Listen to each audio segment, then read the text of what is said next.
আমরা কতদিন যেখানে আলোচনা শেষ করেছিলাম সেই সূত্র ধরেই আলোচনাটা আজকে আবার শুরু করা যেতে পারে। গতদিন আমাদের আলোচনায় অনেকেই হয়তো করেছিলেন, যোগ দিয়েছিলেন। আজকে তারা আছেন কিনা আমি জানি না। যাই হোক, আমি সেই সূত্র ধরেই আলোচনা করছি যে কেন এই কুলস্ত্রীয় প্রদুষ্যন্তি কুলস্ত্রীয় ত্রিশু দুষ্ট আশু এই কথাগুলি কেন বলা হয়েছিল তার পরিপ্রেক্ষিতটা আলোচনা দিয়ে আমি পরের শ্লোকে চলে যাব। মধুসূদন সরস্বতীর যে টিকা তার অনুবাদ আমরা পড়েছিলাম। সে অনুবাদে কিন্তু বলা হয়েছে যে দুটো পথ দেখানো হয়েছে যে কিভাবে স্ত্রী তার কুলধর্ম থেকে বিচ্যুত হতে পারেন। সেখানে একটা হয়েছে সরাসরি তারা বীতশ্রদ্ধ হয়ে, যেহেতু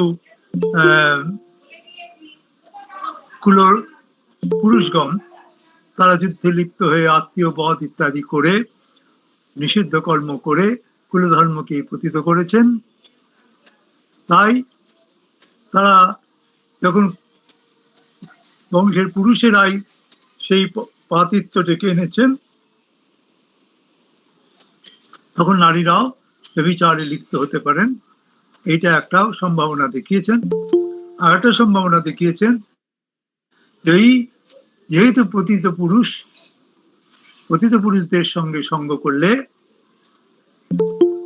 নারীরাও পতিত হবেন, এরকম সম্ভাবনা দিয়ে মধুসূদন সরস্বতী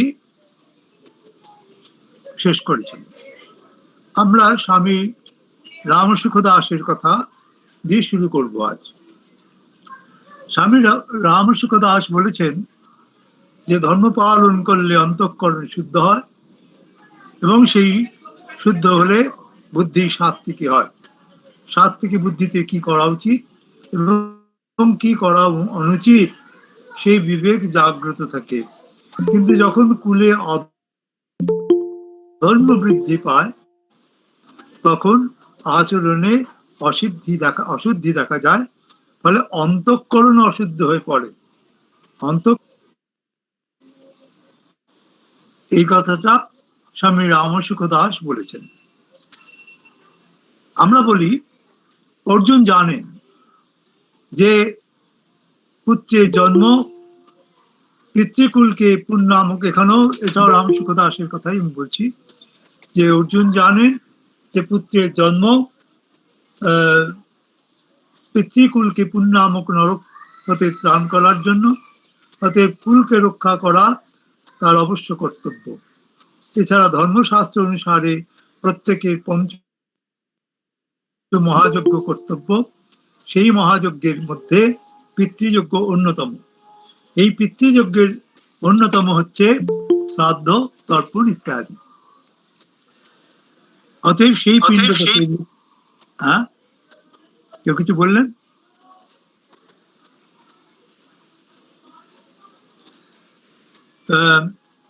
সেই পিণ্ড প্রদান যদি না হয় তাহলে পিণ্ডকে লুপ্তির আশঙ্কায় অর্জুন, এবারে পরের শ্লোকে আমরা যাই। পরের শ্লোকে তিনি বলছেন শঙ্কর নরকায়ৈব কুলঘ্নানাং কুলস্য চ পতন্তি পিতরোজ্জেষাং লুপ্তপিণ্ডোদক ক্রিয়াম। শঙ্কর নরকায়ৈব কুলঘ্নানাং কুলস্য চ পতন্তি পিতরোজ্জেষাং লুপ্তপিণ্ডোদক ক্রিয়া।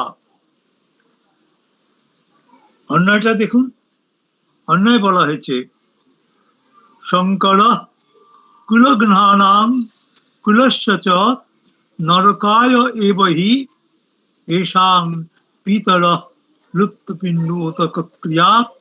পতন্তি। অনুবাদ: এই বর্ণ সংকর কুল এবং কুলনাশক দিগকে নরকগামী করে এবং সেই ধর্মহীন কুলে পিণ্ড তর্পণ আদি বিলুপ্ত হওয়ায় পিতামহগণ নরকে গমন করেন। তাহলে পিতৃপুরুষগণ কিভাবে পতিত হন? পিতৃপুরুষগণ পতিত হন এই পিণ্ডোদকের লুপ্তিবশত। পিণ্ডোদকের লুপ্তি কেন হবে? উত্তর পুরুষ কি সবাই শেষ হয়ে যাচ্ছেন? তা তো নয়, কিন্তু যেহেতু কুল এবং কুলগ্ন যারা, তারা সংকর দোষে এবং বর্ণ সংকর দোষে নিমজ্জিত হচ্ছেন, ফলে তাদের সেই পিণ্ডোদক ক্রিয়াতে অধিকার থাকে না। আমাদের শাস্ত্রে কিন্তু এইটি মূল কথা, আমাকে অধিকার দিয়েছে, কিন্তু অধিকারের সাথে সাথে কিছু কর্তব্য দিয়েছে। সেই কর্তব্য যদি আমি পালন না করি তাহলে আমার অধিকার থাকে না। একথা আমাদের ভারতীয় সংবিধানও একথাই বলে। কর্তব্য এবং অধিকার এই দুটো কিন্তু পাশাপাশি চলে। আমরা মনে করি একটি পাখির যদি দুটি ডানা থাকে, সেই দুটি ডানার একটি কেটে দিলে সে পাখি যেমন উঠতে পারে না, তেমনি আমাদের জীবনে কর্তব্য এবং অধিকার এই দুটো পাশাপাশি যদি না থাকে তাহলে আমাদের জীবন এগিয়ে যেতে পারে না, জীবনের কর্মধারা এগিয়ে যেতে পারে না। সেই কর্তব্য এবং কর্ম সেইটা কিন্তু শাস্ত্র দৃষ্টিতে যেমন বলা হলো, অন্যভাবেও বলা যেতে পারে। আমি তার আগে একটু এই শ্লোকের শব্দগুলোর একটি ব্যাকরণ, পদগুলির একটি ব্যাকরণ অংশটা দেখে নিই। শঙ্কর সম ক্রি প্রথমা এক বচন, কুলঘ্নানাম কুল হন ক ষষ্ঠী বহু বচন, কুলস্য ষষ্ঠীর এক বচন, নরকায় চতুর্থীর এক বচন, তেষাম ইদম শব্দে ষষ্ঠী বহু বচন, পিতর পিতৃ শব্দের প্রথমার বহু বচন, লুপ্ত পিণ্ডোদক ক্রিয়া, পিণ্ডশ্চ উদকঞ্চ সমাহার দ্বন্দ্ব, পিণ্ডোদকম দীয়তে যস্যাম ক্রিয়ায়াম বহুব্রীহি, লুপ্ত পিণ্ডোদক ক্রিয়া যেষাং তে বহুব্রীহি পতন্তি পথ লট অন্তি। ব্যাকরণ অংশ খুব বেশি এখানে আলোচনার জায়গা নেই। আমরা যাই শ্রীধর স্বামী, তিনি কি বললেন? এষাং সতী শঙ্কর ইতি এষাং কুলঘ্নানাং পিতরঃ পতন্তি হি যস্মাৎ লুপ্তা পিণ্ডোদক ক্রিয়া যেষাং তে তথা। নতুন কিছু কথা এখানে অবকাশ নেই। ইংরাজি অনুবাদ শ্রী অরবিন্দ করেছেন, this confusion leads to hates to hail the ruiners of the family and also the family itself, for deprived of Pindodaka rites, the right of offering rice and water, etc. Their ancestors fall. Mahatma গান্ধীর অনুবাদ প্রায় একরকম, নতুন কিছু আলোচনা নেই। স্বামী বীরেশ্বর আনন্দের অনুবাদ এখানে বিশেষভাবে উল্লেখযোগ্য। তিনি বলছেন, the mixture of castes in the family only leads its destroyers to hell. Their ancestors fall from heavens, for they are deprived of the offerings of funeral cakes and drink. অর্থাৎ এই যে leads its destroyers to hell, ক্লুগ্নানাং নরকপাত, সেটা তো হলো। শুধু তাই নয়, their ancestors fall from heaven, এর মধ্যে পরিবারের প্রতি দায়িত্ব পালনের জন্য যে অন্যায় কাজ করা যায় না এটির ইঙ্গিত রয়েছে। কেন? শুধু নিজের নরক গমন হয় না অন্যায় কাজের জন্য, নরক গমন হয় পিতৃপুরুষের। পিতৃপুরুষের কেন হয়? তার কারণটা হচ্ছে ওই যে পিণ্ড এবং তর্পণাদির দ্বারা তাদের মুক্তি ঘটেছে নরক থেকে, সেই স্বর্গ থেকে তাদের পতন ঘটবে। কেন না? যেহেতু আমার সেই অধিকার হারালো। তিনি অন্যায় কাজ করলেন, তার সেই অধিকার হারালো, এবং যেই অধিকার হারালো তখন তিনি আর এই পিণ্ডোদক দানের অধিকারী রইলেন না। আর যখন পিণ্ডদান আর হবে না, তখন সেই পূর্বপুরুষের পতন হবে। এটাই শাস্ত্রের বিধান। কাজেই আমি আমার স্বার্থে যা খুশি তাই করতে পারি, এই মনোভাব থেকে বিরত করার জন্য কিন্তু শাস্ত্রের এই নির্দেশ। তুমি যা খুশি করতে পারবে না, কারণ এই পরিবারটি এটি পরম্পরা প্রাপ্ত। তোমার পূর্বপুরুষ তাদের সাধনার মধ্য দিয়ে, তাদের কর্ম সাধনার মধ্য দিয়ে এই পরিবারের পরম্পরা তৈরি করেছে। সেটি রক্ষা করা তোমার দায়িত্ব, যথেচ্ছ কাজ করার অধিকার তোমার নেই। এটি যেমন শাস্ত্রের নির্দেশ, তেমনি কিন্তু বাস্তব দৃষ্টিতেও এটা আমাদের মনে রাখা দরকার।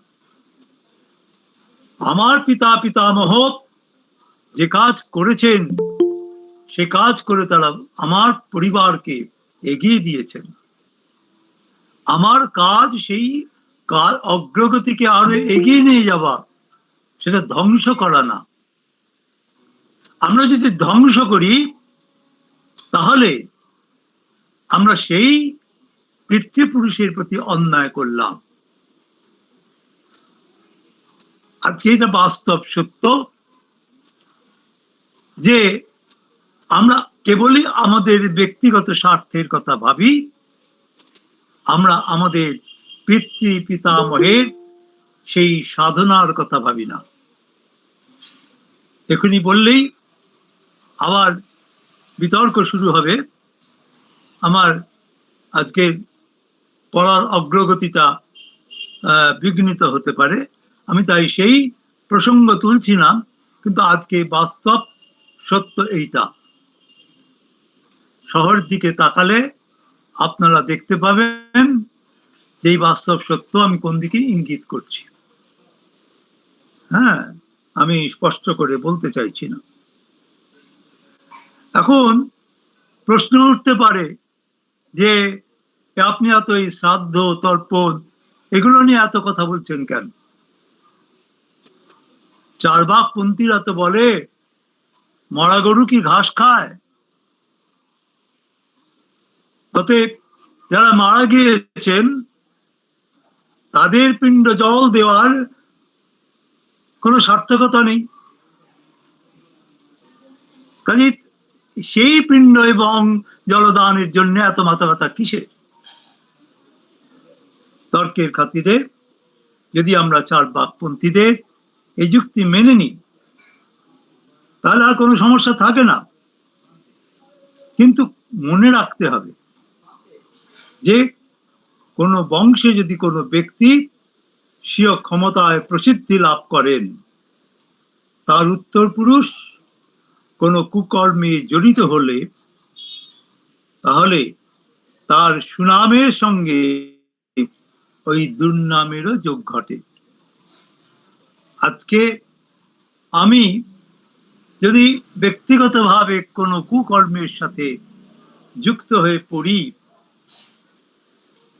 তাহলে আমার পিতা নেই, কিন্তু তবুও লোকে বলবে অমুকের ছেলে এই কাজ করেছে। আর আমি যে কুকর্ম করলাম সেই কুকর্মের সঙ্গে আমার পিতা পিতামহের নাম যুক্ত হলো। পিণ্ড তর্পণ আদির কথা বাদ দিল, এই বাস্তব সত্যকে কি করে অস্বীকার করব? অতএব সেই সুনাম দুর্নামের কথা মনে রেখেও আমাদের উত্তর পুরুষের উচিত পূর্বপুরুষের প্রতি শ্রদ্ধা রেখে যতটা সম্ভব অন্যায় কর্ম থেকে নিজেদের নিবৃত্ত রাখা। তাই উত্তর পুরুষের দায়িত্ব হলো বংশকে এগিয়ে নিয়ে যাওয়া। আমি যদি কোনো ভালো কাজ না করতে পারি, অন্তত খারাপ কাজ যেন না করি। অর্জুনের মনে এরকম একটা সংশয়, আমি রাজ্য লাভ করতে পারলাম না, সেটা পারলাম না, কিন্তু সেই রাজ্য লাভ করতে গিয়ে আমি কেন সেই কুকর্মে জড়িত হব? আমার আত্মীয় স্বজন তো বলবে, যারা জীবিত থাকবে তারাও বলবে, আমার উত্তর পুরুষেরা তা বলবে, জানো তো এরা নিজেদের ভাইদের মেরে রাজ্য দখল করেছে। আমরা কি বলি না ইতিহাসের কথা? আমরা কি ইতিহাস পড়তে পড়তে সেই কথাগুলো মনে করি না যে যিনি পিতাকে বন্দী করে রাজ্য দখল করেছেন তার কথা কি আমাদের মনে পড়ে না? এ তো বাস্তব সত্য। সেই সত্যকে উপলব্ধি করেছেন অর্জুন। তাই আমরা দেখছি অর্জুন এত সতর্ক। আমরা দেখি স্বামী রঙ্গনাথানন্দের যে ইংরাজি মন্তব্য তার অনুবাদ করেছেন ডক্টর শশাঙ্ক শেখর বন্দ্যোপাধ্যায়। তিনি কি বললেন? কুলনাশের মতো দুষ্কর্মের জন্য সমাজ ধর্মে তথা কুলধর্মে, বর্ণধর্মে, জাতি ধর্মে বিভ্রান্তি সৃষ্টি হয়। ফলে কুলধর্মের ও বর্ণধর্মের উচ্ছেদ হয়। বর্তমান সমাজে দাঁড়িয়ে যদি বর্ণধর্ম বা জাতি ধর্মের কথা বাদ দেওয়া যায় তাহলেও সমাজ ধর্ম ও কুলধর্মকে বাদ দেওয়া যায় না। আজও ভাইয়ের হাতে ভাইয়ের হত্যা হলে পিতার হাতে পুত্রের, পুত্রের হাতে পিতার হত্যা হলে তাকে নিন্দিত কর্ম হিসাবেই দেখা হয়। সমাজ ধর্ম একে অনুমোদন করে না, আর কুলধর্ম তো অনুমোদন করেই না।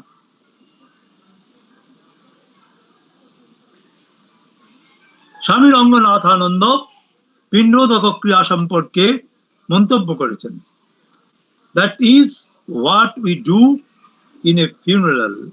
Those who are dead, parents and others, we honor with such offerings.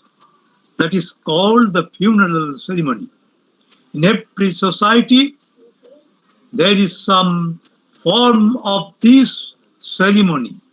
We call it Shraddha in the Indian tradition. All this becomes difficult to perform, and so there is a thorough confusion in society.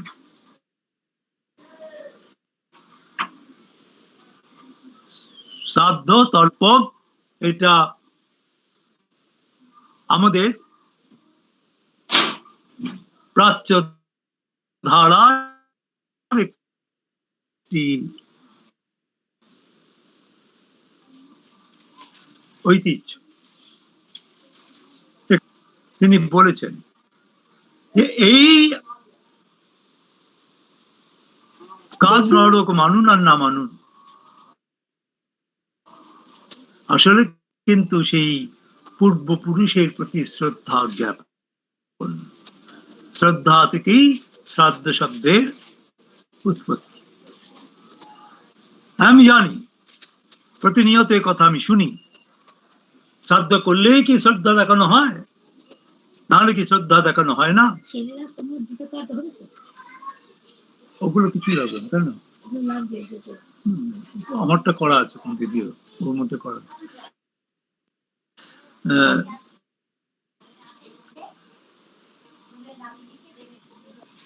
সেটা আত্মার ব্যাপার। আমি এই নিয়ে বিতর্কে যাচ্ছি না, কারণ আমি আমার গবেষণার কাজের সময় দেখেছি যে বিভিন্ন সম্প্রদায়ে তারা শ্রদ্ধা জানানোর জন্য বিভিন্ন পথ গ্রহণ করেছেন। আমরা যেমন অশৌচ পালন, শ্রাদ্ধ ইত্যাদি করি, বিভিন্ন সম্প্রদায়ের মধ্যেও বিভিন্ন প্রকার এই পালন করা হয়েছে। আমি ধর্ম কথা বাদ দিয়েও যে কথা বলতে চাই সে কথা হচ্ছে, শ্রদ্ধা জানাবো কি করে?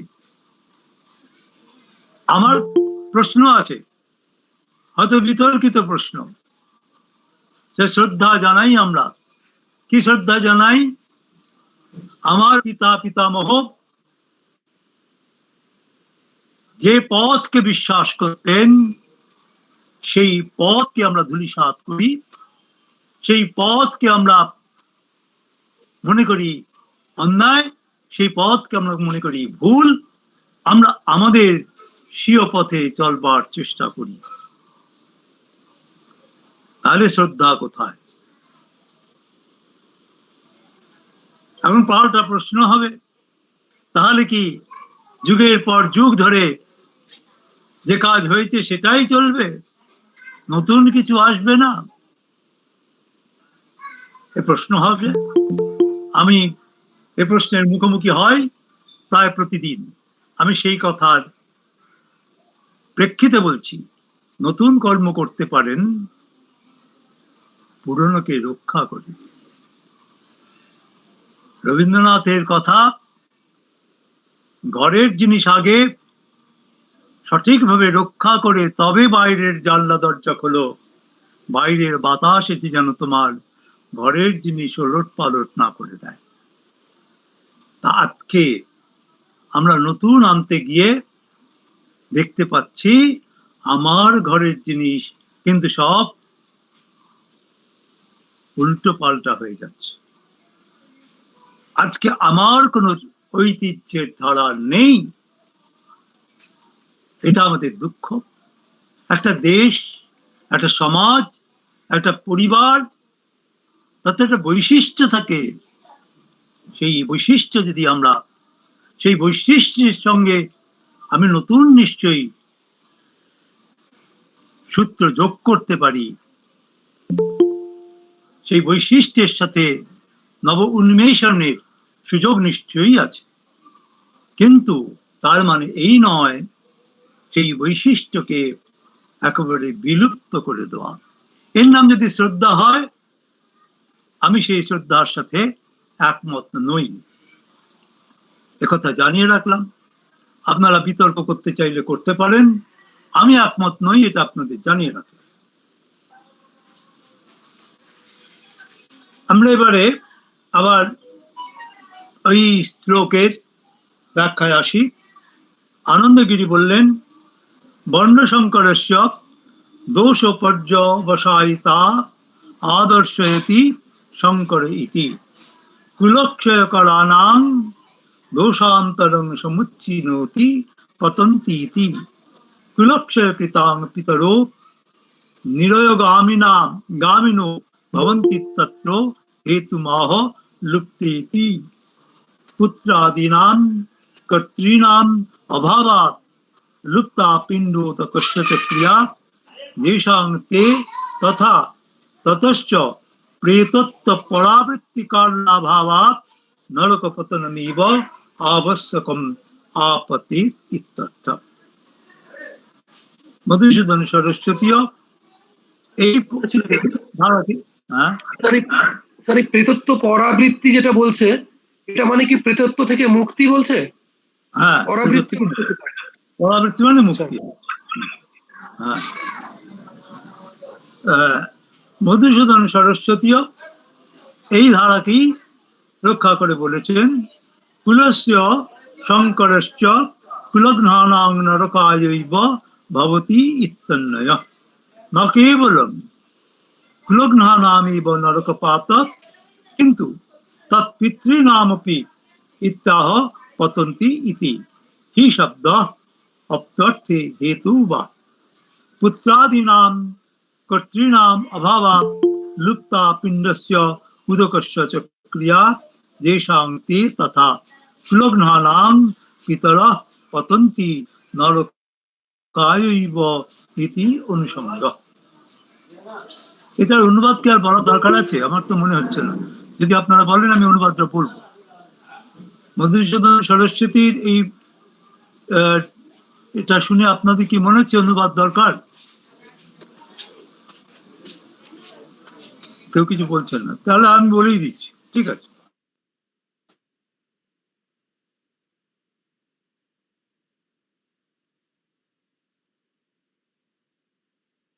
তাকে কেবল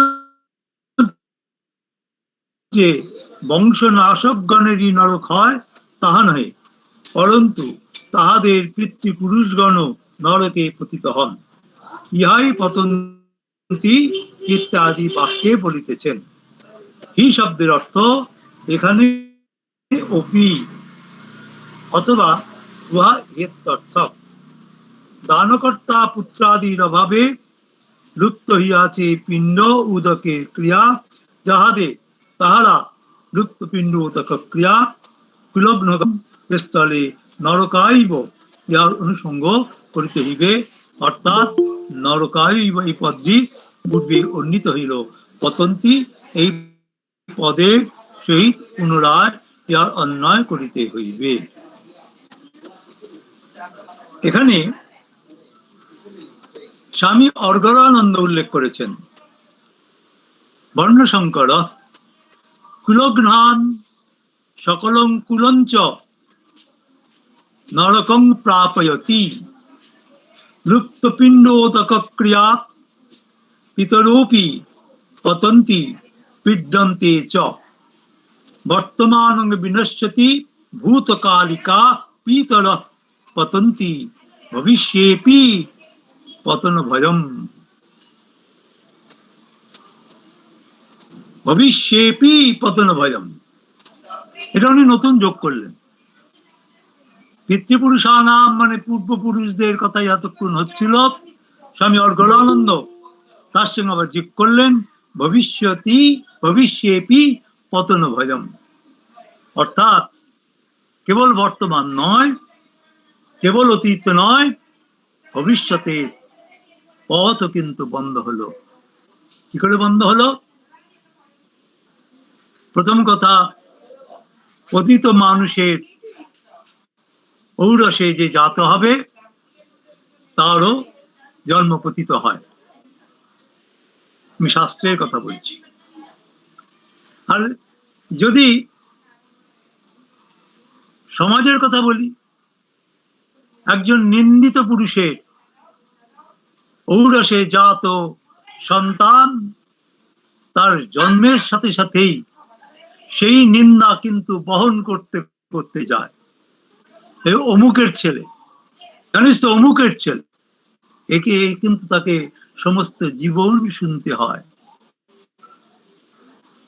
এই জন্যেই শাস্ত্র দৃষ্টিতেও বটে, সমাজ দৃষ্টিতেও বটে, ভবিষ্যেপি এই শব্দটি সার্থকতা আছে। তাহলে অর্জুনের আশঙ্কা কেবল নিজেকে নিয়ে নয়, পূর্বপুরুষ এবং উত্তর পুরুষ সকলকে নিয়ে ভারতীয় পরম্পরায় এই সম্পর্ক শৃঙ্খলকে গুরুত্ব দেওয়া হয়। শুধু নিজেকে নয়, সমস্ত পরিবার সমাজকে নিয়ে এই সম্পর্ক শৃঙ্খল কেবল এক জন্মের নয়, জন্ম জন্মান্তরেরই শৃঙ্খল চরিত্রে শৃঙ্খলা আনতে সাহায্য করে। ধৃতরাষ্ট্র দুর্যোধনের আচরণ কেবল তাদের কলুষিত করেনি, কলুষিত করেছে সম্পূর্ণ কৌরব কুলকে। এইভাবে ভাবতে হয়। আজকেও দেখুন, মহাভারতের যুগ কবে পার হয়ে গেছে, আজকের দিনে দাঁড়িয়েও আমরাও সেই ধৃতরাষ্ট্র দুর্যোধনের নিন্দাই করছি। এবং এই নিন্দা, যখনই কেউ কোনো নিন্দিত কাজ করে তখনই উদাহরণ তুলি, তুই অমুকের মতন হয়েছিস। এই নিন্দার ধারা কিন্তু চলতেই থাকে। আমরা যদি মনে করি চার্বাকপন্থীদের কাছে এর কোনো গুরুত্ব নেই, কারণ যাবৎ জীবেত সুখং জীবেত ঋণং কৃত্বা গীতং পিবেত, এই তত্ত্বে যারা বিশ্বাস করেন তারা কি ভেবে দেখেছেন? ঋণং কৃত্বা গীতং পিবেত, আমি তো ঋণং কৃত্বা চলে গেলাম, এই ঋণ পরিশোধ করবেন কে? দায় কার? এটা কি ভেবেছেন? আমি সুখং জীবেত করলাম, তাহলে আমার জন্য দুঃখে পতিত হলো কে? আমি আজকে সুখে থাকার জন্য যদি অনন্ত টাকার ঋণের পাহাড় রেখে যাই, আমি সুখে চলে গেলাম, দুঃখে রেখে গেলাম কাকে? ভাবলাম না। সুখং জীবে এরকম ভাবে ভাবা যায় না, ভাবা উচিত নয়। এবং ভাবা উচিত নয় বলে বারবার আজকের সমাজ তার দিকে তাকাচ্ছে। আজকের সমাজ যেভাবে চালিত হচ্ছে সেটা কিন্তু আমাদের ভাবাচ্ছে। শ্রীমদ ভগবদ গীতার সার্থকতা এইখানে। আধুনিক যুগে দাঁড়িয়েও আমরা ভাবতে পারছি যে অর্জুনের সংশয় কোথায়। একটা যুদ্ধ জয়, একটা রাজ্য লাভ বড় কথা নয়, কিন্তু তার সঙ্গে যা জড়িয়ে সেটা কেবল একা অর্জুন বা যুধিষ্ঠিরের নয়, সেটা জড়িয়ে পরম্পরা সূত্রে অনন্তকাল ধরে চলবে সমাজে। এই জায়গায় দাঁড়িয়ে আমাদের ভাবতে হয়, যদি আমরা আমাদের পূর্বপুরুষের দায় গ্রহণ না করি, তাহলে আমাদের দায় আমাদের উত্তরপুরুষ কেন বহন করবেন? আমি ঋণ করে গেলে তিনি কেন সেই দায় বহন করবেন? তিনিও তো ঋণং কৃত্বা সুখং পিবেত। আপনারা দেখতে পাচ্ছেন একটার পর একটা সরকার আসছেন, তারা ঋণং কৃত্বা করে যাচ্ছেন, ঋণের পাহাড় জমতেই থাকছে। কে শোধ করবে কেউ জানে না। সুখে রাখবার চেষ্টা হচ্ছে ঋণ করে। এই বাস্তব সত্যটাকে স্বীকার করা দরকার, ব্যক্তি জীবনে, সমাজ জীবনে, রাষ্ট্র জীবনে।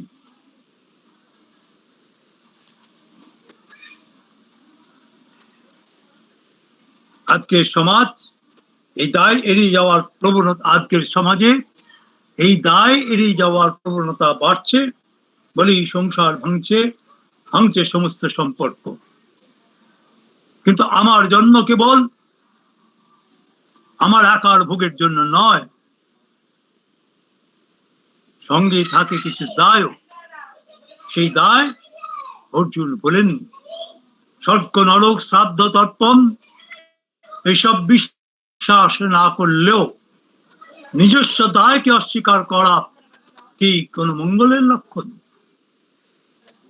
স্বামী রামসুখ দাস ধর্মশাস্ত্রের দৃষ্টিতে ব্যাখ্যা করেছেন, যারা নিজ কুলনাশ করেছে, এরূপ কুলঘাতকদের পিতৃকুল বর্ণ সংকর জাত সন্তান দ্বারা শ্রাদ্ধ ও তর্পণ না হওয়ায় তাদেরও পতন ঘটে। কারণ শ্রাদ্ধ তর্পণ ঠিক মতো করলে সেই পুণ্যের প্রভাবেই তারা উচ্চ লোকে অবস্থান করে, কিন্তু শ্রাদ্ধ তর্পণ বন্ধ হলেই তাদের সেই উচ্চ লোক থেকে পতন হয়, অর্থাৎ তাদের স্থিতি আর সেই লোকে থাকে না। পিতৃকুলের শ্রাদ্ধ এবং তর্পণ বন্ধ হওয়ার কারণ হচ্ছে এই যে বর্ণ সংকর জাত সন্তান গণের পূর্বপুরুষদের প্রতি শ্রদ্ধা বা ভক্তি থাকে না। সেই জন্য তাদের মধ্যে পিতৃপুরুষদের জন্য শ্রাদ্ধ তর্পণ করার কোনো চিন্তা থাকে না। যদি লোকলজ্জা অবশত তারা শ্রাদ্ধ করে, তাহলে শাস্ত্রবিধি অনুযায়ী তাদের শ্রাদ্ধে অধিকার না থাকায় তা পিতৃলোকে পৌঁছায় না। এইরূপে পিতৃগণ শ্রদ্ধা ভক্তি এবং শাস্ত্রবিধি অনুযায়ী শ্রাদ্ধ তর্পণ না পাওয়ায় নিজেদের স্থান থেকে পতিত হন। স্বামী রামসুখ দাসের কথা আমরা আগে বলেছি, এই কথাটাই আমরা আগে আলোচনা করেছি। এবং যারা এই শ্রাদ্ধ তর্পণ মানেন না, তারা তো মানেনি না, তাদের জন্য সব কথা প্রযোজ্যও নয়। কিন্তু আমি যে কথা বলেছি যে নিন্দিত কর্ম কুখ্যাতি কিভাবে বংশকে কলুষিত করে, এবং আমাদের ওই যে দায় এড়িয়ে যাওয়ার মানসিকতা, আজকে সেই দায় এড়িয়ে যাওয়ার মানসিকতা সমাজকে কিভাবে কিভাবে আঘাত করছে। আমি স্বামী গম্ভীরানন্দের মন্তব্যটি উল্লেখ করতে পারি। তিনি বলেছেন, deprived owing to the absence of legitimate sons who alone are competent to offer obsequial oblations. এখানে দুটি শব্দ নিয়ে আলোচনা হতে পারে, একটি হচ্ছে লেজিটিমেট এবং অন্যটি হচ্ছে অ্যালোন। লেজিটিমেট মানে বৈধ পুত্র। শাস্ত্রবিধি অনুসারে এই বৈধ পুত্ররাই অধিকারী হন। এই পুত্র কত রকম, অষ্টবিধ পুত্রের কথা আছে, তার মধ্যে ঔরস পুত্রই শাস্ত্রবিধি অনুসারে শ্রেষ্ঠ পুত্র। বিবাহিত স্ত্রীর গর্ভে জাত ঔরস পুত্র, তিনি হচ্ছেন শ্রেষ্ঠ। এছাড়া ক্ষেত্রজ পুত্র ইত্যাদি, দত্তক পুত্র ইত্যাদির কথা আছে। আমি সে প্রসঙ্গে এখানে হাত তুলতে চাইছি না, শুধু একটি কথা বলতে চাই, এই লেজিটিমেট কথাটি তিনি ঠিক বলেছেন স্বামী গম্ভীরানন্দ, কিন্তু এই অ্যালোন কথাটি কিন্তু একটু সমস্যা আনে। তাহলে আমাদের শাস্ত্রবিধিদের, শাস্ত্র কর্তাদের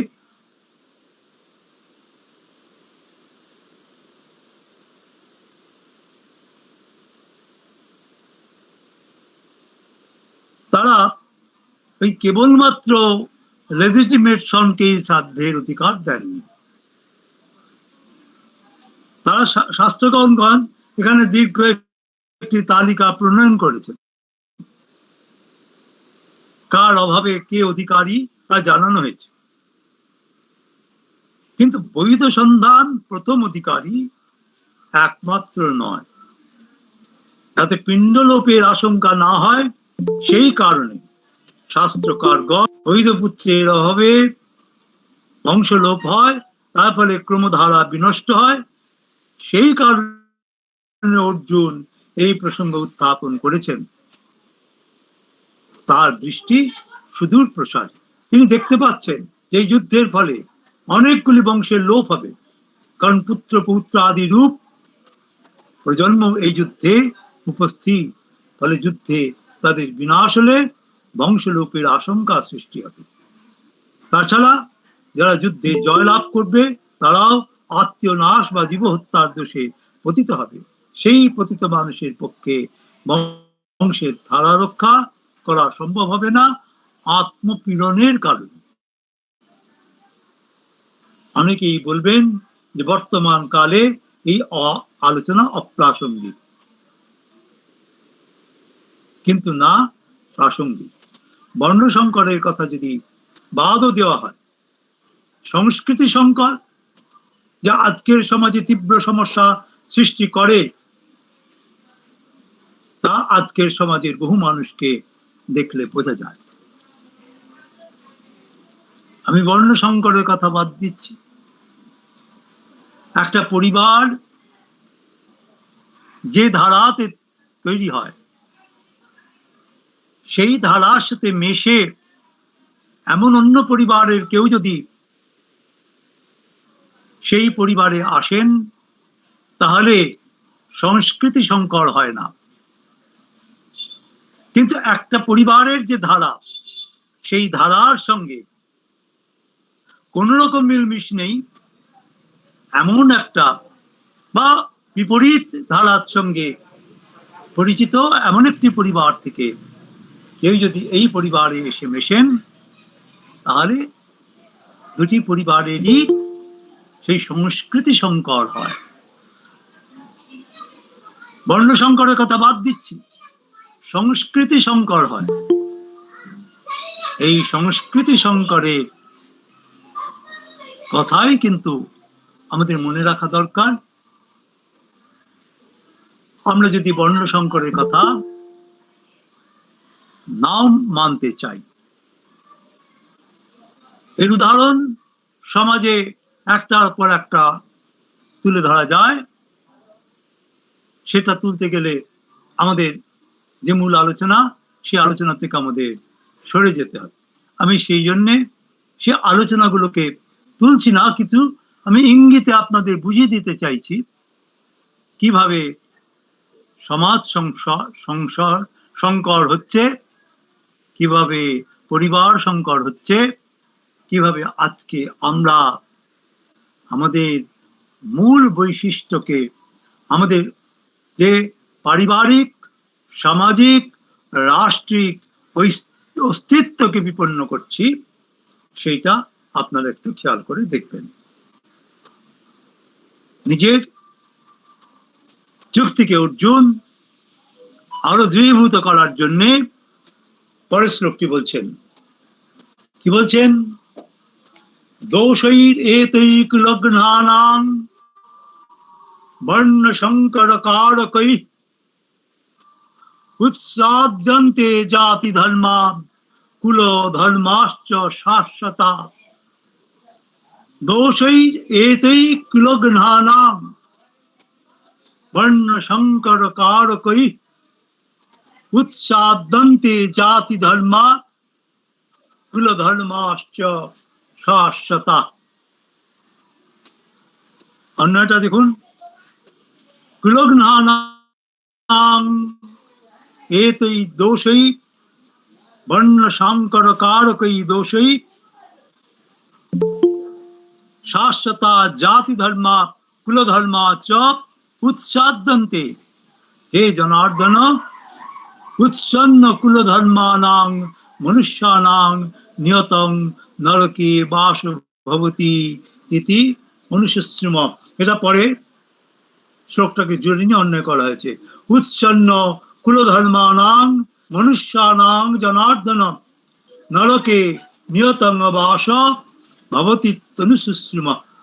উৎসন্ন কুলধর্মানাং মনুষ্যানাং জনার্দন নরকে নিয়তং বাসো ভবতি তনুশুশ্রুম।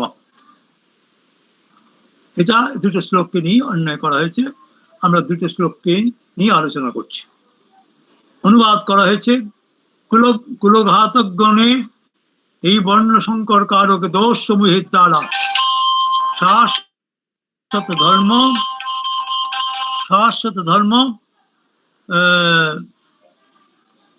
শাশ্বত জাতি ধর্ম এবং কুলধর্ম উচ্ছিন্ন হয়।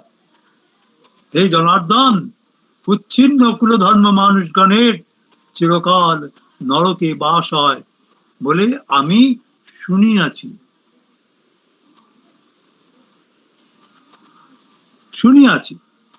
এই কথাটা খেয়াল করতে হবে। তিনি কিন্তু নিজে থেকে কিছু বলছেন না, বলছেন আমি শুনেছি যে এইভাবে নষ্ট হয়, সব কিছুই নষ্ট হয়ে যায়। এই যে অনুবাদটা করা হলো, উচ্ছিন্ন কুলধর্ম মানুষগণের চিরকাল নরকে বাস হয় বলে আমি শুনিয়াছি। কার কাছে শুনেছি? আমার যারা অগ্রজ তার কাছে শুনেছি। আর কোথায় শুনেছি? আমার যারা পথপ্রদর্শক, আমার যারা গুরু, তাদের কাছে শুনেছি। তাহলে সেই গুরু বচন, সেই অগ্রজ বচন কে আমি মর্যাদা দিয়ে এই কথাটা বলছি। আমার বানিয়ে তোলা আমি কোনো কথা বলছি না। এইটাই অর্জুনের যুক্তি। আমি তোমাকে যে কথাগুলি বলছি এতক্ষণ ধরে, সেইটা আমার গুরু বচন, অগ্রজ বচন অনুসারেই বলছি। শ্রীধর স্বামী এখানে এ করলেন, উক্তং দোষম উপসংহরতি দোষে ইতি দাভ্যাম উচ্চাদ্যন্তে লুপ্তন্তে জাতি ধর্মা বর্ণ ধর্মা কুলধর্মাশ্চেতি চকারাৎ আশ্রম ধর্মাদয়োপি গৃহ্যন্তে।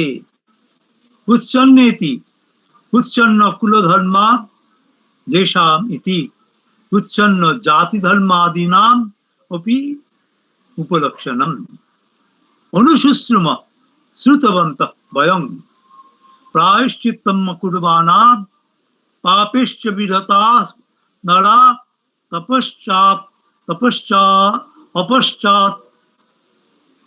অপশ্চাৎ তাপি ন পাপাৎ নিরয়ান ইয়ান্তি দারুণাম ইত্যাদি বচন ইত্যাদি।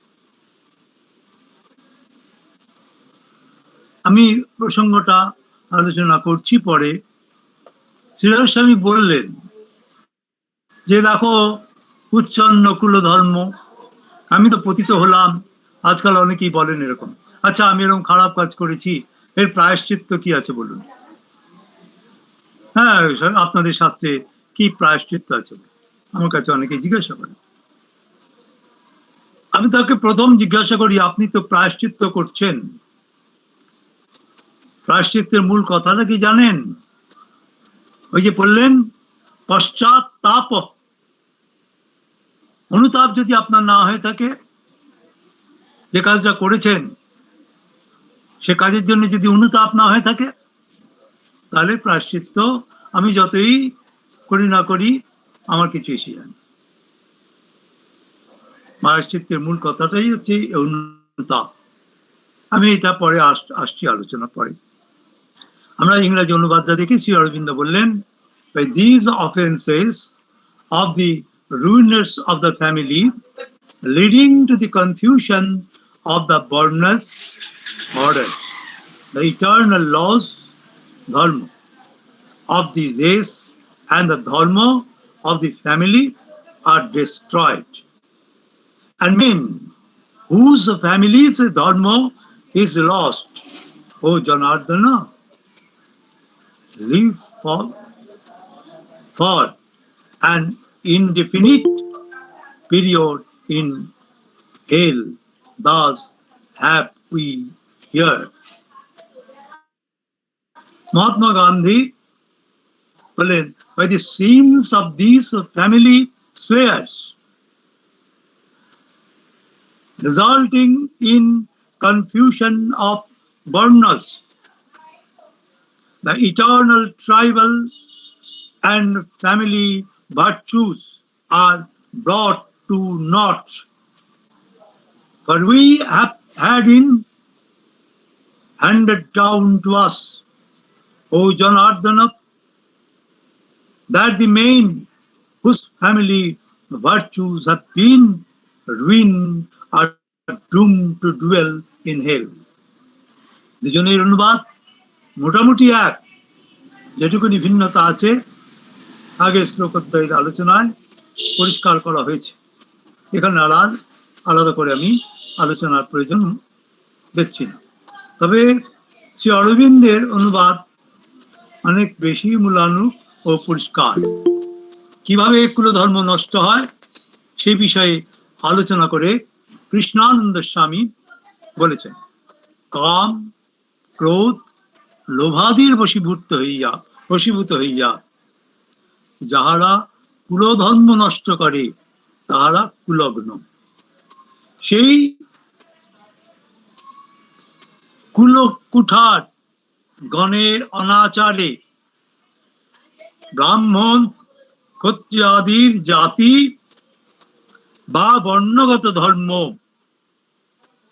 কুল পরম্পরাগত ধর্ম ও ব্রহ্মচর্য গার্হস্থ্যাদি যথাবিহিত আশ্রম ধর্ম প্রতিপালিত না হইয়া অবশেষে উচ্ছেদ দশাগ্রস্ত হয়।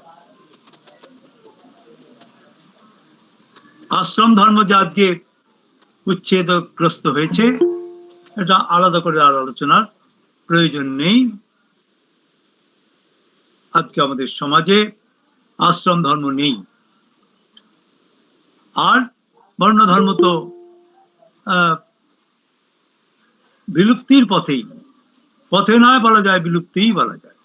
যাই হোক, আনন্দগিরি বলছেন, কুলক্ষয় কৃতাম এতৈ উদাহৃতৈ দোষৈ বর্ণ সংকর হেতুভীর জাতি প্রযুক্তা বংশ প্রযুক্তাশ্চ ধর্মা সর্বে সমুৎসাদ্যন্তে তেন কুলক্ষয় কারণাৎ যুদ্ধাৎ উপরতি দেব শ্রেয়সী ইত্যাহ দোষৈ ইতি। কিঞ্চ জাতি ধর্মেষু কুলধর্মেষু চ উৎসন্নেষু তত্তদ্ধর্মবর্জিতানাং মনুষ্যানাং অনধিকৃতানাং নরকপতনব দ্রব্যাৎ অনর্থকরমিদং হেয়ং ইত্যাহ উৎসন্নেতি। যথক্তানাং মনুষ্যানাং নরকপাতস্য আবশ্যকত্বে প্রমাণমাহ ইত্যনু শুশ্রুমেতি। মধুসূদন সরস্বতী বললেন, জাতি ধর্মা ক্ষত্রিয়াত্যাদি নিবন্ধনা কুলধর্মা অসাধারণশ্চ এতৈ দোষী উৎসাদ্যন্তে উচ্ছন্নাক্রিয়ন্তে বিনাশ্যন্তে ইত্যর্থঃ। ততশ্চ প্রেতত্ব পরাবৃত্তি কারণাভাবাৎ নরক এব নিরন্তরং বাসু ভবতি ধ্রুবম নিত্যনু শুশ্রুম আচার্যানাং মুখাৎ বয়ং শ্রুতবন্তঃ ন সাপুহেন।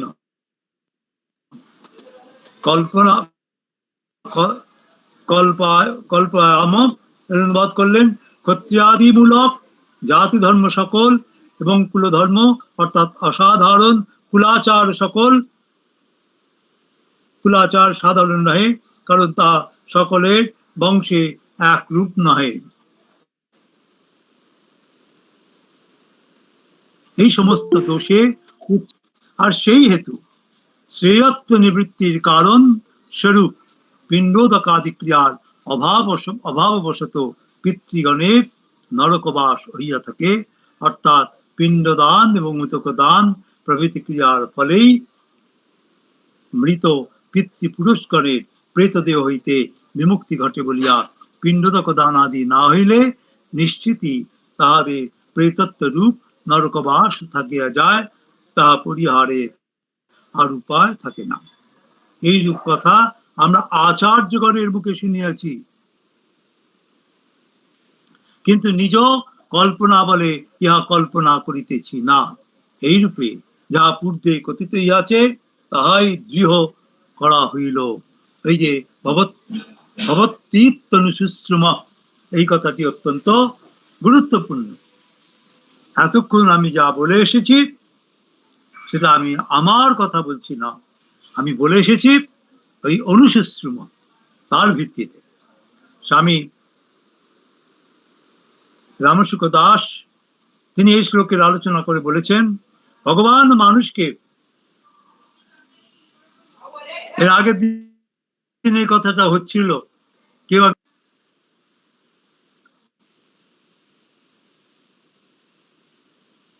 আমাকে প্রশ্ন করেছিলেন আপনি কি এটা বিশ্বাস করেন না? তার উত্তরটা আমি সেদিন স্পষ্ট করে দিইনি। আমি রামশুক দাসের কথাতে তার উত্তরটা আপনাদের দেওয়ার চেষ্টা করছি। ভগবান মানুষকে বিবেক দিয়েছেন, নতুন কর্ম করার অধিকার দিয়েছেন, সুতরাং সে কর্ম করায় বা না করায়, ভালো করা বা মন্দ করায় স্বতন্ত্র। তাই তার সর্বদা বিচার বিবেচনা পূর্বক কর্তব্য কর্ম করা উচিত। কিন্তু মানুষ সুখভোগ ইত্যাদির লোভে নিজের বিবেককে অবহেলা করে এবং রাগদ্বেষের বশীভূত হয়ে পড়ে। তাতে তার আচরণ শাস্ত্র এবং কুলমর্যাদার বিপরীত হতে থাকে। পরিণামে সে ইহলোকে নিন্দিত, অপমানিত ও তিরস্কৃত হয় এবং পরলোকেও দুর্গতি ও নরক প্রাপ্ত হয়। নিজ পাপের জন্যই তাকে বহুকাল নরক যন্ত্রণা ভোগ করতে হয়। এসব কথা আমি পরম্পরা ক্রমে গুরুজনদের কাছে শুনে এসেছি। তারপরে শ্লোকটা, মনুষ্যানাম পদে কুলঘাতী, এবং তার কুলের সমস্ত মানুষকে ধরা হয়েছে, অর্থাৎ কুলঘাতকদের অতীতে যারা হয়েছিলেন তাদের পিতৃপুরুষে তাদের সকলকেই অন্তর্ভুক্ত করা হয়েছে। এইখানটা আমরা আগে আলোচনা করে নিয়েছি। স্বামী অর্গলানন্দ আগের শ্লোকে ওই ভবিষ্যে যে কথাটি উল্লেখ করেছিলেন, স্বামী রামশুক দাস সেটি আরো পরিষ্কার করে বললেন। আচার্য শঙ্কর তার বিবেক চূড়ামণি গ্রন্থে বলেছেন, কাম ক্রোধ লোভ লোভদম্বাদসূয়া অহংকারেশা এতে রাজসা পুং প্রবৃত্তি যস্মাদেশা তদ্রজো বন্ধ হেতু। অর্থাৎ কাম, ক্রোধ, লোভ, দম্ভ, দর্প প্রভৃতি অসূয়া এবং জীবের সংসার ভ্রমণের হেতুভূত বৃত্তি সমূহের নিমিত্ত বলিয়া রজগুণ জীবের বন্ধনের কারণ।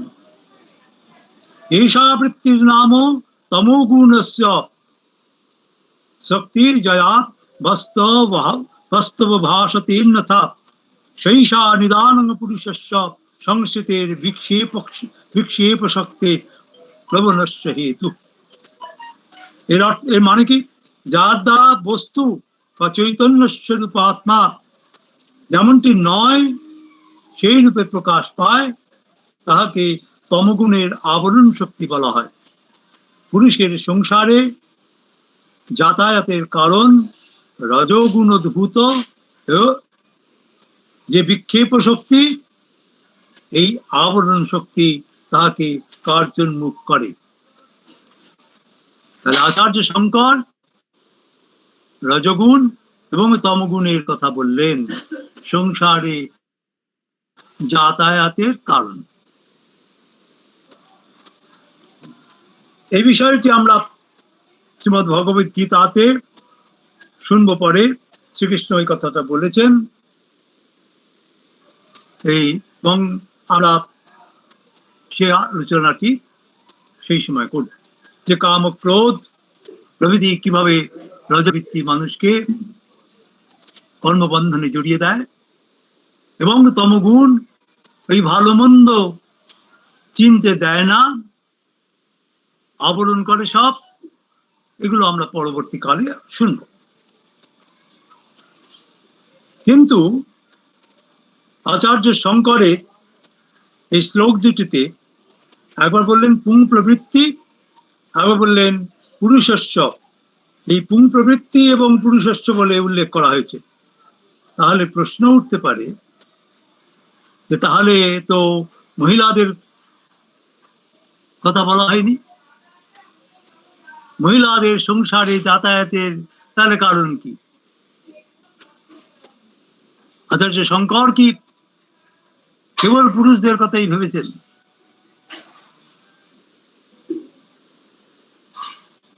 স্বামী রামসুখ দাস যে কথাটি বলেছেন সেটা হচ্ছে ভগবান মানুষকে বিবেক দিয়েছেন। অর্থাৎ এখানে পুরুষ অর্থে সাধারণভাবে মানুষ বুঝতে হবে।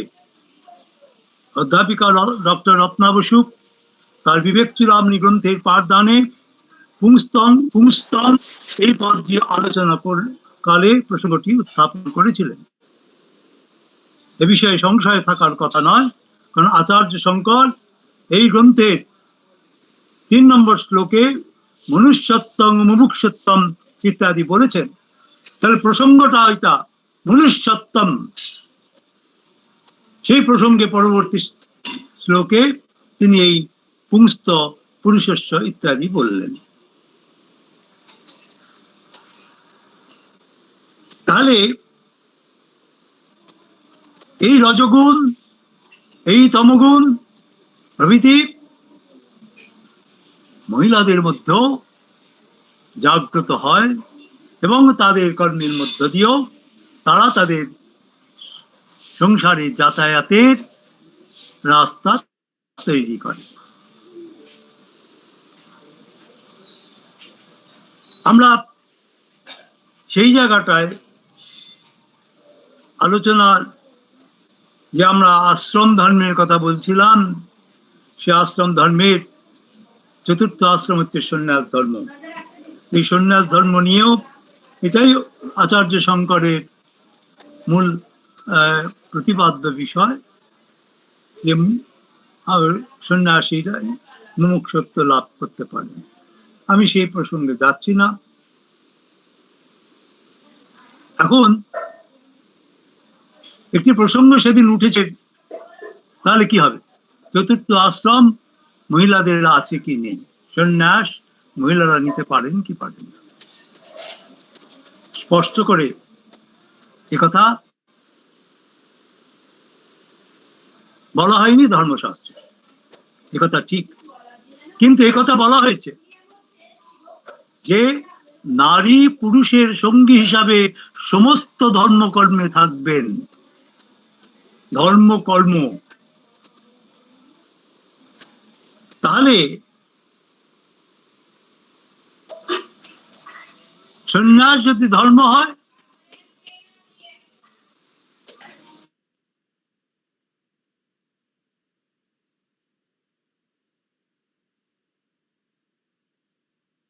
এর উত্তর স্পষ্ট নয় বললে এখানে আমরা এই বিষয়টি আলোচনা এই পর্যায়ে ছেড়ে দিচ্ছি। আমি যে কামক্রোধের কথা বললাম, মনুসংহিতাতে 6ষ্ঠ অধ্যায়ে বিবিধ ধর্মের কথা বলেছেন, সেখানে ওই কামক্রোধাদির কথাই বলেছে। অর্থাৎ সাধারণভাবে একটা ধর্ম আছে,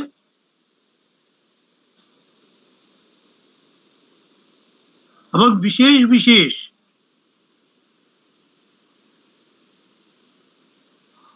আশ্রম, বিশেষ বিশেষ ধর্ম পালন করতে হয়, এইটাই ধর্মশাস্ত্রের বিধান। এবারে আচার আমাকে বলে দেওয়া হয়েছে। সমস্ত আচার একেবারে লিপিবদ্ধ শাস্ত্রে থাকবে এমন তো না হতে পারে, এমনটা হওয়ার সম্ভাবনাও কম। সেই জন্যে আত্মতুষ্টি বলে একটা কথা আমাদের ধর্মশাস্ত্রে বলা হয়েছে। ধর্মের প্রমাণ হিসাবে যেমন শ্রুতি স্মৃতি সদাচার বলা হয়েছে, তেমনি আত্মতুষ্টির কথাও বলা হয়েছে। এই আত্মতুষ্টিটা কি? ওটাই স্বামী রামসুখ দাস এই বিবেক বিবেচনা এইটি বলেছেন। এই বিবেক বিবেচনা দিয়েই কিন্তু আমাকে বিচার করতে হবে যে আমার সংসারের লক্ষ্য কি, আমি কি করতে চাই। কেবল কি সুখভোগ করতে চাই, সেটা কি সম্ভব? আমি জন্মেছি, আমার জীবনে কোনো দুঃখ আসবে না, কেবলই সুখ আসবে, এটা কি আসছে? তাহলেই আমি বলবো এই জীবন বৃথা।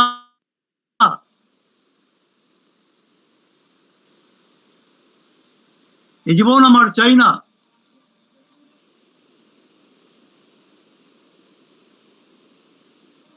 এটাই কি সঙ্গত কথা?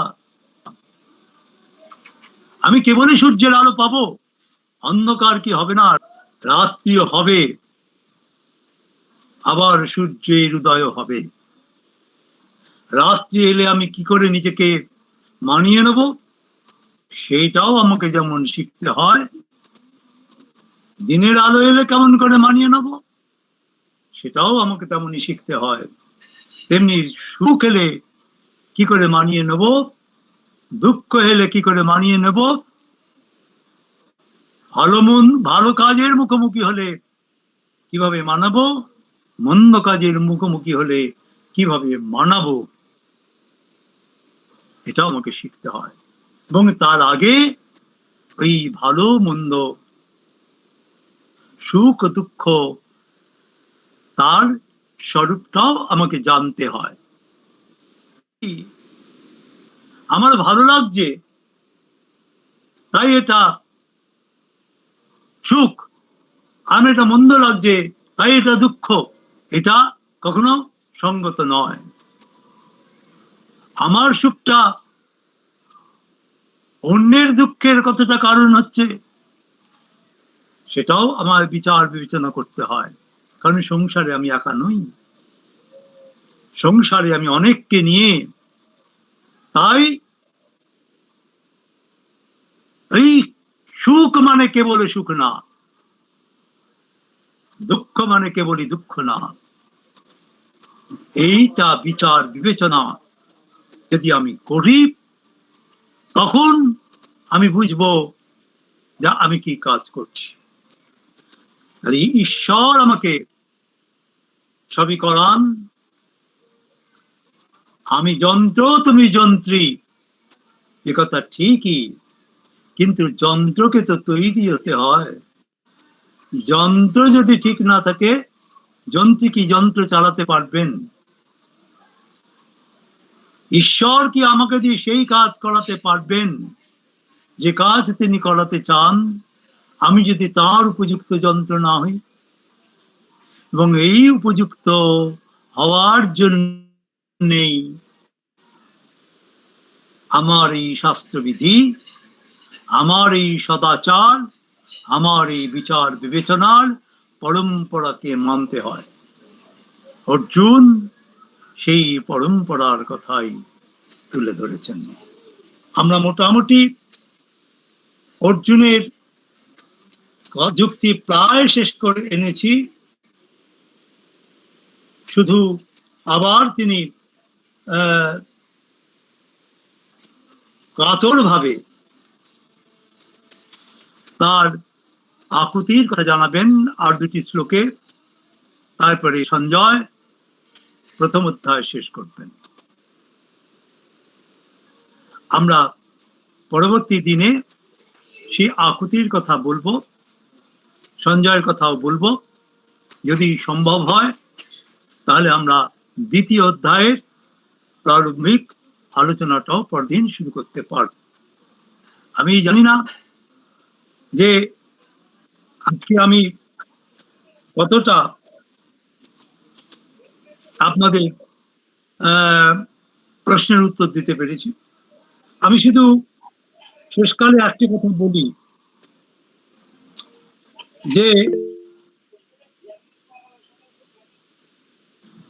কেউ কিছু বলছেন?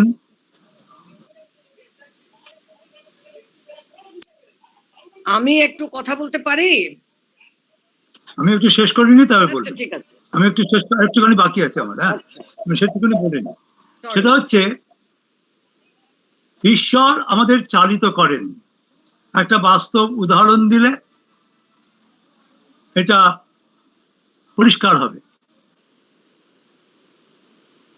যখন একটি নাট্য প্রযোজনা হয়, নাট্য পরিচালক পরিচালনা করেন, সমস্ত নাটকটি তিনি করেন। আমরা জানি পরিচালকই করেন, কিন্তু করেন কার মাধ্যমে? কলা কুশলীদের মাধ্যমে।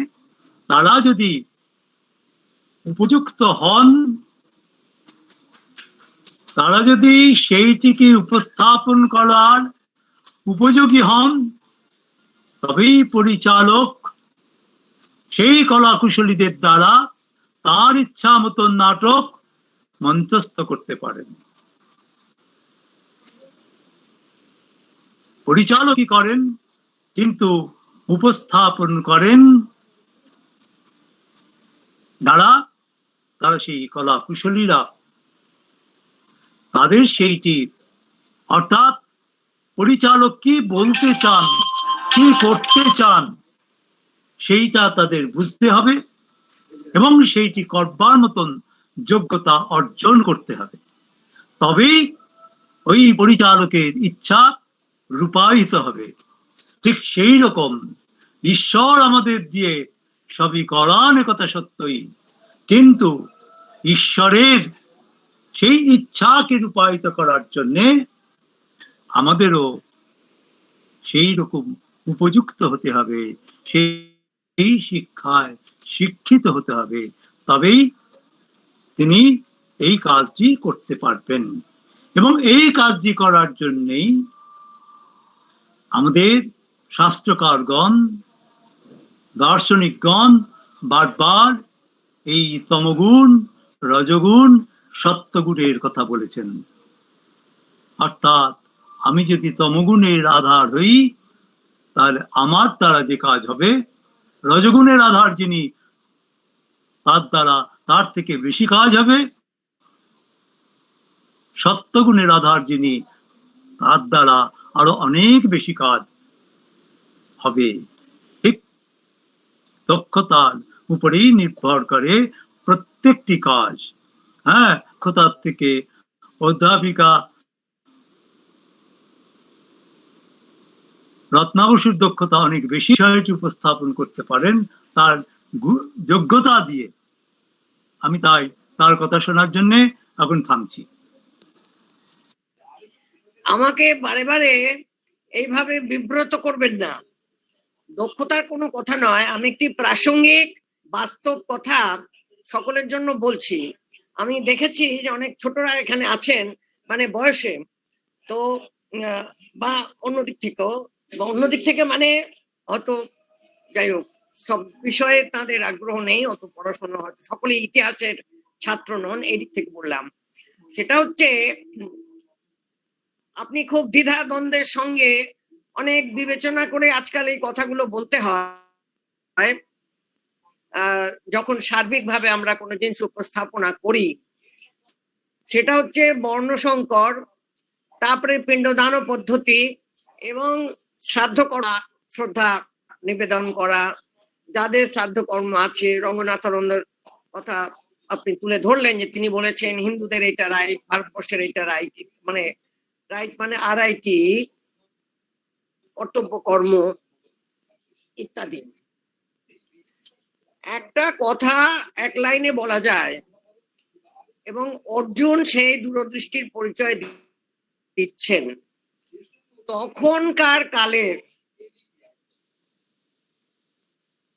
তখনকার প্রেক্ষিতে স্থান ও কাল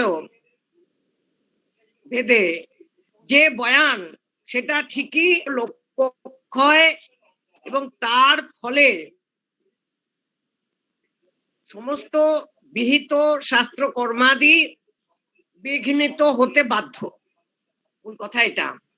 এবং মানুষের দেহপাতের পরে, মৃত্যুর পরে শেষকৃত্য, এটা বৈশ্বিকভাবে সারা পৃথিবীতে সমস্ত জাতি, ধর্ম, দেশ ও কাল নির্বিশেষে প্রাথমিক মৌলিক মানবাধিকার হিসেবে স্বীকৃত এবং পরিগণিত হয়।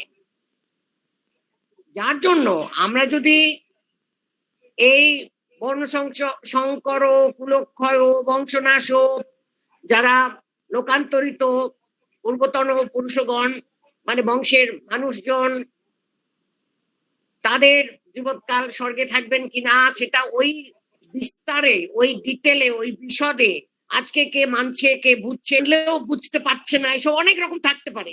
একটা কথা, সেটা হচ্ছে মৃত্যুর পরে যথোচিত, যথাযোগ্য সম্মানের সঙ্গে হচ্ছে সৎক্রিয়া কর্ম,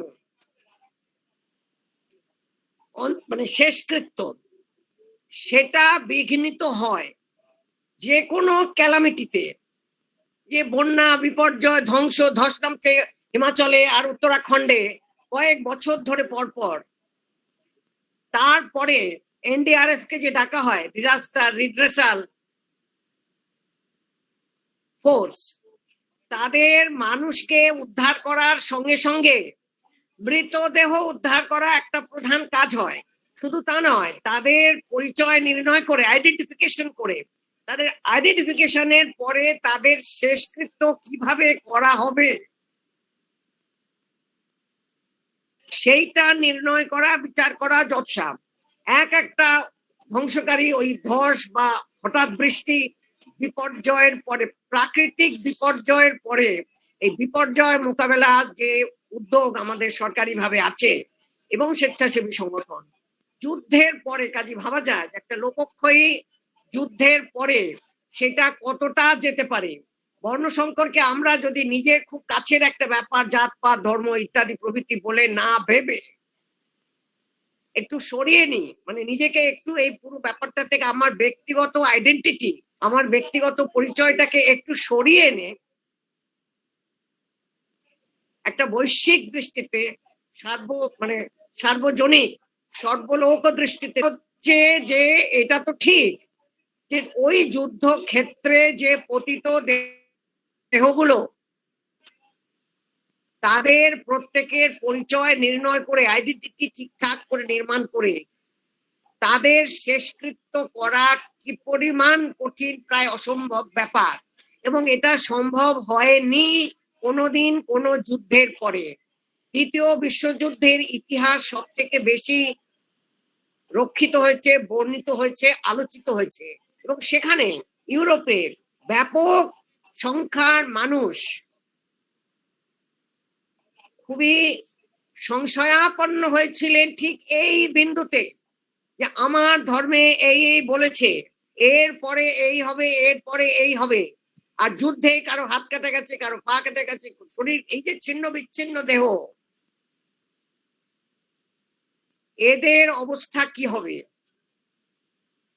এদের পরিচয় কি হবে, শেষকৃত্য কিভাবে হয়েছে এবং হবে, যদি না হয়ে থাকে তাহলে আমরা সেই পরলোক সবার আছে, সে পরলোকের মুখোমুখি কি জবাব নিয়ে দাঁড়াবো। সেই দুটি প্রজন্ম বেশি ছাড়া কম নয়। যারা যুদ্ধ করেছেন, যারা যুদ্ধে গেছেন করেছেন তাদের পিতামাতারা, মা ঠাকুমা ঠাকুরদারা, এবং যারা যুদ্ধে গেছেন তারা নিজেরা এবং তারপরে সন্তান সন্ততিরা, এইভাবে আমরা যদি গুনি তাহলে দেখতে পাবো 3-4টে প্রজন্ম এই যুদ্ধের ক্ষয় ক্ষতি সংক্রান্ত এই এই দেহপাত, দেহের ক্ষতি, হানি, অঙ্গহানি, এইগুলো নিয়ে এবং ধর্মে যা বিধি আছে শেষকৃত্য সম্বন্ধে তাই নিয়ে সংশয়াচ্ছন্ন হয়েছে। সুতরাং শুধু এইটা যদি আমরা দেখি তাহলে এটা ওই একই ভাষা, সেটাকে যে প্রাসঙ্গিক ভাষা যেখানে ধর্মশাস্ত্র হাজির আছে সেই অনুসারে প্রকাশিত হয়েছে। সেটাকে এত ব্যক্তিগত স্তরে না নিয়ে আমরা সার্বিক যুদ্ধের ক্ষয়ক্ষতির ব্যাপকতা সম্পর্কে যদি সচেতন থাকি বা সেটাকে একটু ভাবি, আমাদের চিন্তায় কল্পনায় আনি, কল্পনা মানে ভাব কল্পনা নয়, অলস কল্পনা বিলাস নয়, যদি চিন্তার মধ্যে চিন্তার মনন রাজ্যে নিয়ে আসি, যৌক্তিক মনন রাজ্যে, সেই চিন্তা রাজ্যে কল্পনায়, তাহলে এই কথাগুলোর মানে এত দুর্বোধ্য থাকে না এবং এত আমাদের গায়ে লাগার মতো থাকে না। যা সত্যি কথা, এই যে বর্ণ সংকর, ধর্ম, শ্রাদ্ধ, অমুক অসুখ, এগুলো যেমন হচ্ছে আমি শ্রাদ্ধ করি না, আমার দরকার নেই, এরকম নয়।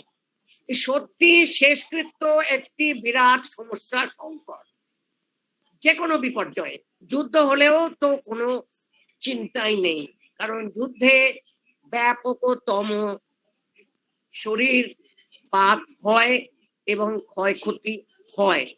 তো সেই অবস্থায় শেষকৃত্যাদি যদি আজকের দিনে পর্যন্ত, আজকে এই মুহূর্তে দাঁড়িয়ে আমরা বলতে পারি সব থেকে বড় সংকট, যাদের মধ্যে যুদ্ধ হয় তারা এক গোষ্ঠীর, এক জাতির, এক পরম্পরার, এক রীতিনীতির মানুষ নয়।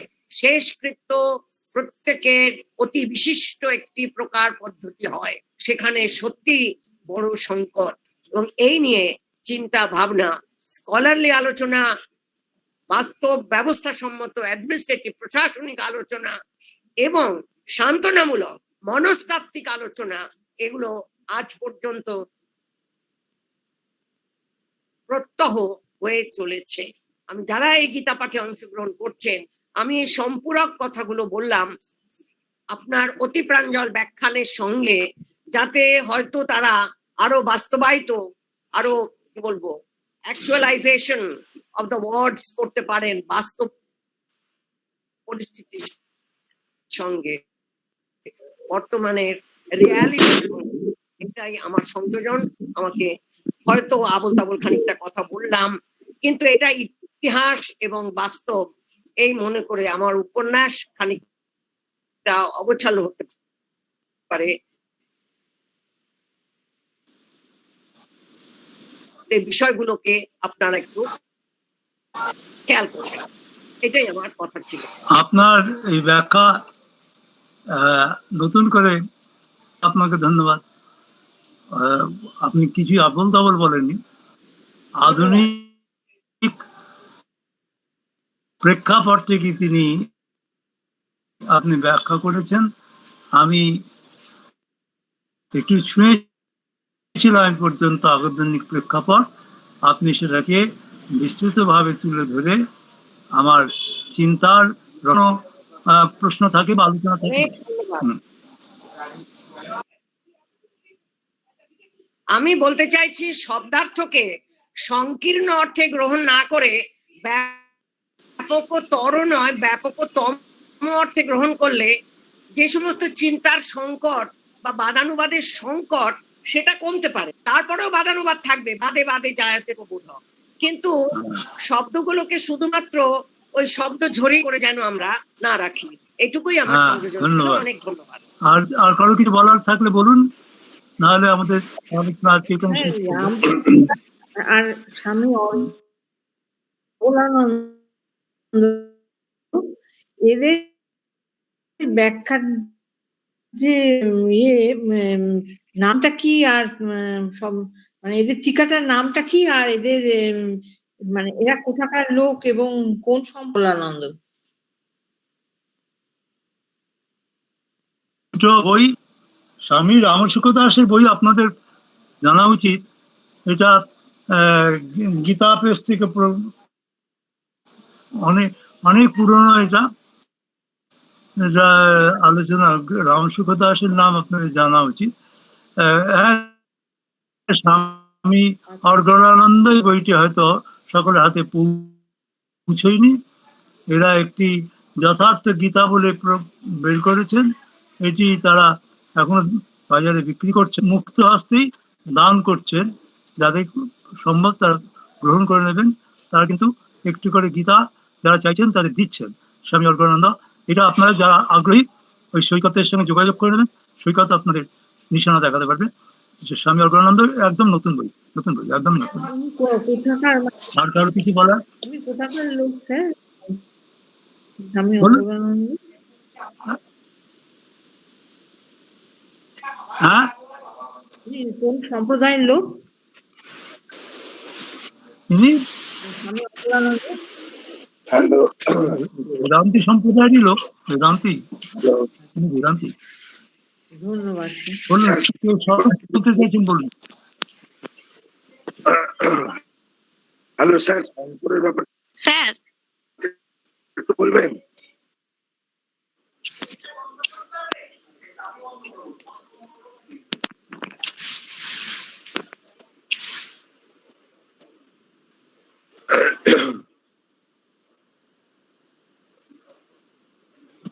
স্যার আপনার মিউট হয়ে গেছে। বলতে পারছি। আমারটা আমি মিউট করে রেখেছি, আপনি কি বলছেন? হ্যালো স্যার, একটু শঙ্করের ব্যাপারটা আবার বলবেন? এই যে ধর্ম শঙ্কর, সংস্কৃত শঙ্কর, সমাজ শঙ্কর যেটা বললেন প্রথমে একবার।